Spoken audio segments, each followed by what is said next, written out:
Oh, hey.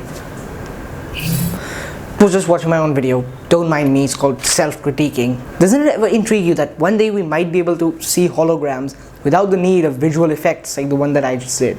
Regardless, today I want to go over a little book titled Goosebumps. You may or may not have heard of it. More specifically, the culmination of Goosebumps' arguably most popular subtopics, Horrorland.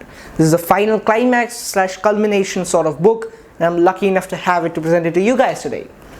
Coincidentally, while I was researching for this video, I had very little knowledge of this, but R.L Stine, the author of these Goosebumps series and Fear Street series, just celebrated his 78th birthday on the 8th October. And he put up this tweet with it. You can already see the guy's genius humor peeking out right here. R.L Stine himself has said he is not a big fan of horror. Horror makes him laugh. He has written over 100 joke books for kids, and he has some amazing tips. Welcome to Amazing Tips for Writing Horror Stories by R.L Stine.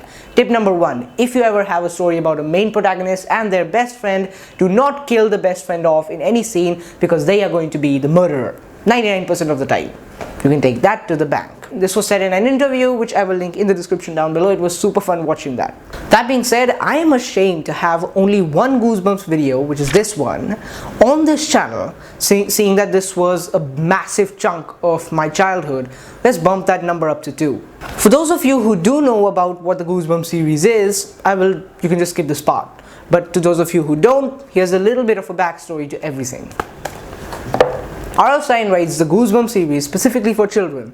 They are supposed to be horror, but any age can read. There's no killing, bloody, violence, or anything like that. Anyone can read it. It is super fun and interesting. Plus, it is based on today's world. So everything is in modern language, mobiles, TVs, everything is included. So there's no specific fantasy world or anything. The Horrorland subtopic of Goosebumps is based on an amusement park where nothing is actually as it seems. Obviously, it is a horror amusement park. So everyone who goes there sees crazy things like headless masks and crazy ice creams and people roaming around in costumes.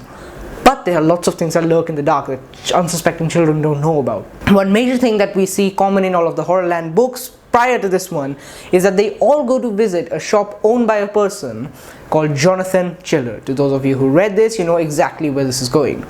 Jonathan Chiller gives them any rare artifacts they can take in his shop, and he always says, you can pay me next time. They're like, what if we don't come back? What if we don't come back? What if we never come back to Horrorland? You'll pay me next time. What if we don't come back? Next time. They're like, fine, we might as well just take this free gift and leave. We're never coming back here. We can take this and go away. He will never know. And he always gives them a small green amulet sort of artifact to take along with their purchase. But now, next time has come. Those green artifacts have transported 6 children back into Jonathan's shop for them to play his deadly game. Let's talk about the back of the book. Then we'll talk about the story. Quote unquote, so glad to see you all back in my shop. Jonathan Chiller has had a plan all along. Nothing is free in Horrorland, especially his rare souvenirs. Now it's time for the 6 kids who visited his shop to pay up. And Chiller knows exactly what he wants. Players for his deadly game. Andy, Sam, Jessica, Meg, Margot, and Ray are trapped by Chiller's evil plot. Who is this madman? He's made sure that there's only one way to escape from Horrorland. But are they willing to pay for it with their lives? Explains the crux of the book better than I ever could. So we come to know that Chiller had a really troubled childhood. He was a child who liked to imagine things, wars, fightings, and live on his own planet. He was never interested in studies, and he was the most creative person. But due to his father and mother stifling his creativity at so many different times, all he wanted was a desperate thing to just leave and build up on that creative world he had. So we see that he was a youth with a troubled childhood, and now he's venting it out on these kids. The Goosebumps series is something that was absolutely amazing, and if you were ever to ask me which unrelated series you wanted to read over Journey Musultan, I would say Goosebumps. By unrelated, I mean like the books aren't related to each other, so you can pick out any one and just start reading.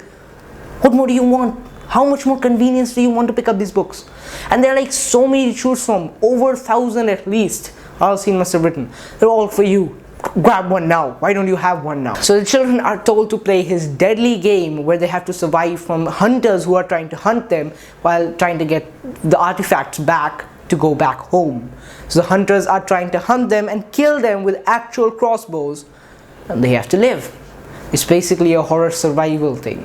That's all I actually want to say about this book, because again, there's not much I can say without spoiling the plot further, because R.L Stine is the king of twists. There's really nothing more I can say. Thank you so much for watching this video. Remember to like and subscribe, and now I'm going to invent digitally powered holograms so that you can watch my video on a massive hologram computer. See you tomorrow, or whenever the next video comes. I don't know why I said tomorrow. Goodbye. Yep, I am magic. I can disappear, like in air. All you see is a blank screen. What am I doing?